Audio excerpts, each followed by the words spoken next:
ভাই ভাবা যায় ব্রাজিলের মতো একটা দলকে বাংলাদেশ এখনো ঝুলায় রাখছে। যেই ব্রাজিলের সাথে খেলতে গেলে মানুষ কোটি কোটি টাকা খরচ করে, তারপরেও মাসের পর মাস অপেক্ষা করে তাদের সাথে একটা ম্যাচ খেলার জন্য। আর সেই জায়গায় ব্রাজিল বাংলাদেশের প্রতি ভালোবাসা দেখায় নিজে থেকেই বাংলাদেশের সাথে একটা ম্যাচ খেলতে চাইছে। অথচ দেখেন বাংলাদেশ বাফুফে এখনো তাদের কোনো সিদ্ধান্ত জানায় নাই।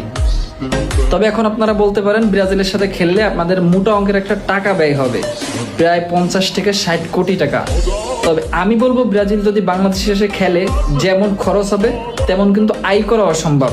আপনি দেখেন যখন ব্রাজিল বাংলাদেশে আসবে পুরো বাংলাদেশ কিন্তু পাগল হয়ে যাবে খেলা দেখার জন্য।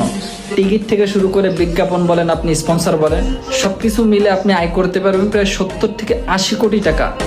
এখন বাফুফেই সিদ্ধান্ত নিবে, ব্রাজিল যেহেতু নিজে আগ্রহ করে একটা ম্যাচ খেলতে চাইছে, এখন বাফুফেই সিদ্ধান্ত নিবে ব্রাজিলের সাথে ম্যাচ খেলবে কি খেলবে না। তবে আমরা আশা রাখি ব্রাজিল যেন বাংলাদেশে এসে খেলে, আমরা একটা ম্যাচ দেখতে পারবো, আমরা আনন্দ করতে পারবো।